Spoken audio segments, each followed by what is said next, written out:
عزیز طلباء اور ناظرین آداب، مولانا آزاد نیشنل اردو یونیورسٹی کے تعلیمی پروگرام میں آپ کا خیر مقدم ہے۔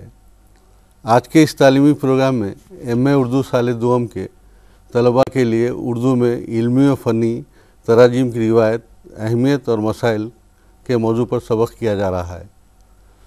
اس سے قبل کہ ہم اردو میں علمی و فنی تراجم کی روایت، اہمیت و مسائل پر تفصیلی گفتگو کریں، مناسب یہ لگتا ہے کہ پہلے ہم اس بات پر غور کر لیں کہ علمی و فنی علوم سے ہم کیا مراد لیتے ہیں اور ان دونوں میں کیا فرق ہے۔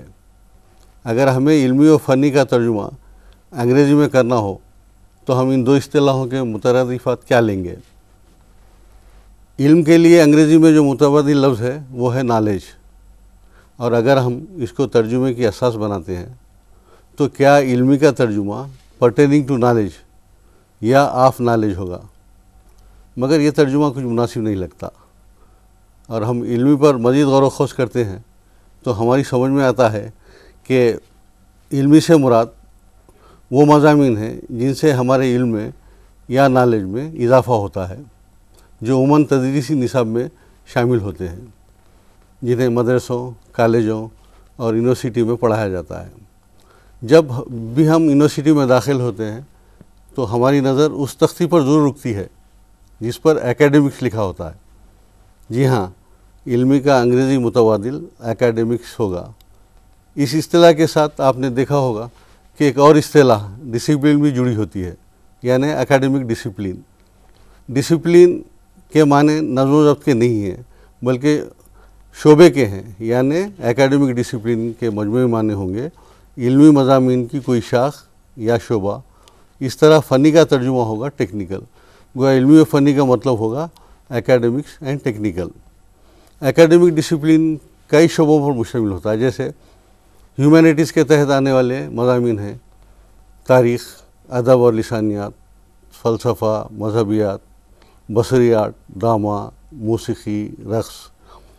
سوشل سائنس کے تحت آنے والے کچھ شعبے ہیں بشریات، اینتھروپولوجی، آثاریات، آرکیالوجی، معاشیات، اکنامکس، جغرافیہ، پولیٹیکل سائنس، حیاتیات، نباتیات وغیرہ۔ اس طرح فنی تعلیم کو ہم دو زمروں میں تقسیم کر سکتے ہیں: اصولی علم یعنی فارمل سائنسز جیسے کمپیوٹر سائنس، علم ریاضی اور نظامیات، سسٹمیٹکس۔ پیشہ ورانہ اور اطلاقی علوم، پروفیشنل اینڈ اپلائیڈ سائنسز۔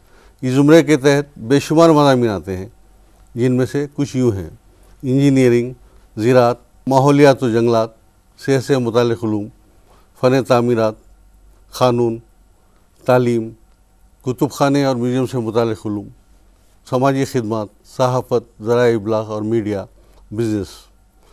اب ہمیں اس بات کا اچھی طرح علم ہو گیا ہے کہ علومی اور فنی مضامین سبجیکٹس کیا ہوتے ہیں، اور ہم مضمون کی ماہیت کے لحاظ سے ترجمے کا طریقہ کار بنا سکتے ہیں۔ ہم اس بات سے اچھی طرح واقف ہیں کہ ترجمہ مختلف قسم کا ہوتا ہے، جیسے لفظی ترجمہ جسے لٹرل ترجمہ یا ورڈ فار ورڈ یا پھر ڈائریکٹ ترجمہ کہتے ہیں۔ بامحاورہ ترجمہ، اس کے لیے ایڈیومیٹک ٹرانسلیشن، اور تیسری قسم ہے آزاد ترجمے کی، یعنی فری یا لوز ٹرانسلیشن، یا پھر اسے تھاٹ فار تھاٹ ٹرانسلیشن بھی کہا جاتا ہے۔ علمی و فنی علوم کے تراجم کے لیے لفظی ترجمہ استعمال میں لایا جاتا ہے۔ اس کی محض وجہ یہ ہے کہ اس قسم کا ترجمہ اصل متن، سورس ٹیکسٹ کو ترجمے کے متن، ٹارگٹ ٹیکسٹ میں جوں کا توں منتقل کرتا ہے۔ یہاں ترجمہ نگار کو قطعی یہ اجازت نہیں ہوتی کہ وہ اپنی طرف سے ایک یا دو لفظ کا یا کسی فقرے کا اضافہ کرے۔ اس طرح کے اضافے سے مفہوم کے تبدیل ہو جانے کا امکان لگا رہتا ہے۔ اس کے علاوہ علمی و فنی تحریروں میں اصطلاحیں کثرت سے ہوتی ہیں۔ مناسب و متبادل اصطلاح کی تلاش آسان مرحلہ نہیں ہوتا۔ اگر ہم معنی اصطلاح دستیاب نہ ہو تو پھر ترجمہ نگار کو اصطلاح وضع کرنی پڑتی ہے۔ اصطلاح وضع کرنا اتنا آسان نہیں ہوتا۔ لفظ اور اصطلاح میں بڑا فرق ہوتا ہے۔ لفظ سے ایک خیر مفہوم کو اخذ کیا جا سکتا ہے، جبکہ اصطلاح اپنے اندر وسیع معنی رکھتی ہے۔ بقول ڈاکٹر وحید الدین سلیم، اصطلاحیں در حقیقت اشارے ہیں جو خیالات کے مجموعوں کی طرف ذہن کو فوراً منتقل کر دیتے ہیں، یعنی ایک اصطلاح میں خیالات کے مجموعے، اور اگر وہ فنی ہو تو طریق عمل کے مختلف مرحلے شامل ہوتے ہیں۔ اب ہم اردو میں ترجمے کی روایت پر گفتگو کریں گے۔ اردو میں ترجمے کی روایت تقریباً اتنی ہی قدیم ہے جتنی اردو زبان کی عمر۔ یہ کہا جاتا ہے کہ اردو کے سب سے پہلے مترجم میراں جی خدا نما تھے، جنہوں نے 1655 عیسوی میں تمہیدات ہمدانی کا دکنی اردو میں ترجمہ کیا۔ بعض محقق وجیہی کی لکھی ہوئی کتاب صبرس 1635 عیسوی کو تاج الحقائق کا ترجمہ بتاتے ہیں، اور بعض اس سے متفق نہیں۔ جو متفق نہیں ہے ان کا خیال ہے کہ وجیہی نے تاج الحقائق کے صرف مرکزی خیال سے استفادہ کیا ہے۔ حقیقت جو بھی ہو، 1635 عیسوی یا 1655 کے بعد کئی کتابوں کے ترجمے اردو میں ہوتے رہے۔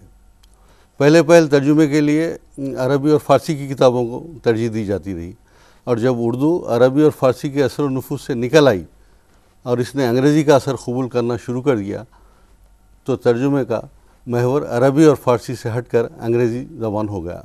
شروع میں جو ترجمے کیے گئے وہ زیادہ تر مذہبی کتابوں کے ترجمے تھے، اور ان ترجموں کا مقصد تبلیغی ضرورتوں کو پورا کرنا تھا۔ جہاں تک فنی علوم کا تعلق ہے، ان کے ترجمے بعد میں ہونے لگے۔ عموماً فنی اور سائنسی علوم کے ترجمے کچھ تو درس و تدریس کی ضرورتوں کو پورا کرنے کے لیے کیے گئے، یا پھر ان کی عصری افادیت اور اہمیت کو پیش نظر رکھ کر ان علوم کے ترجمے کیے جانے لگے۔ چونکہ سائنس اور فنی علوم میں جامعیت اور اختصار سے کام لیا جاتا ہے، اس لیے ایسی تحریروں میں اصطلاحوں کا سہارا لیا جاتا ہے۔ ترجمے کے لیے ہندوستان میں کئی ادارے قائم کیے گئے، جن میں سے کچھ یوں ہیں۔ فورٹ ولیم کالج، یہ کالج کلکتہ میں 1800 عیسوی میں قائم کیا گیا۔ یہاں پر ادبی کتابوں کے ترجمے زیادہ ہوئے ہیں۔ جن ادبی کتابوں کے ترجمے ہوئے ہیں اس میں شامل ہیں شکنتلا، سنگاسن بتیسی، چار درویش۔ علمی نوعیت کی 3 ہی کتابوں کے ترجمے کیے گئے، اور یہ تینوں کتابیں تاریخ سے تعلق رکھتی ہیں۔ غلام گوہر کی تاریخ سلاطین، محمد عمر کی تواریخ عالمگیری، اور تصدر حسین نے تاریخ تیمور کا ترجمہ کیا۔ فورٹ سینٹ جارج کالج، یہ دوسرا اہم ادارہ ہے جس کا قیام 1812 میں عمل میں آیا۔ یہاں زیادہ تر مذہبی کتابوں کے ترجمے ہوئے ہیں۔ صرف 2 علمی کتابوں کے ترجمے، کتاب علم النجوم، اصول فن قبالت کے نام اہم ہیں۔ دارالترجمہ شمس العمرہ، اس ادارے کے بانی نواب فخر الدین شمس العمرہ تھے۔ ان کا تعلق پائیگاہ سے تھا۔ وہ مغربی دنیا میں جاری و ساری تیز رفتار سائنسی اور صنعتی ترقی سے واقف تھے۔ وہ یہ سمجھتے تھے کہ حیدرآباد کے باشندوں کی ترقی کا انحصار ان کے سائنسی اور صنعتی شعبوں سے مربوط ہو جانے ہی میں ہے۔ چنانچہ 1833 سے 1877 تک 37 کتابوں کے ترجمے کیے گئے۔ یہ ساری کتابیں علمی تھیں۔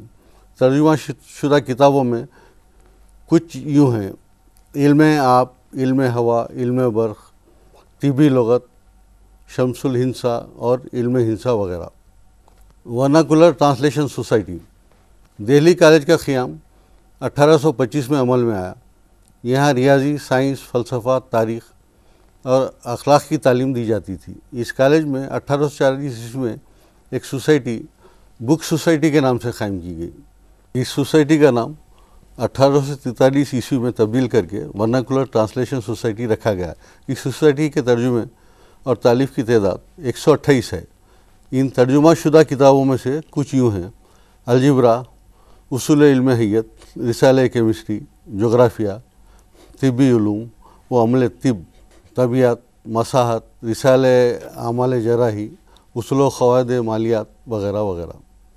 دارالترجمہ جامعہ عثمانیہ، جامعہ عثمانیہ کے قیام کا دراصل مقصد حیدرآبادیوں کو ان کی اپنی مادری زبان میں تعلیم دینا تھا۔ چونکہ نصابی کتابیں دستیاب نہیں تھیں، اس لیے جامعہ میں دارالترجمے کا قیام عمل میں لایا گیا اور بڑے پیمانے پر ترجمے کا کام انجام دیا جانے لگا۔ ان لوگوں کو ملازم رکھا گیا جو کسی خاص مضمون کے ماہر تھے اور مختلف زبانوں پر جنہیں اچھا خاصا عبور تھا۔ ان لوگوں میں قابل ذکر قاضی محمد حسین، قاضی تلمذ حسین، محمد الیاس برنی، سید ہاشمی فرید آبادی، چودھری برکت علی، نظم طباطبائی، عبداللہ امادی، سید علی رضا، عبدالحلیم شرر اور بلدیو سنگھ ہیں۔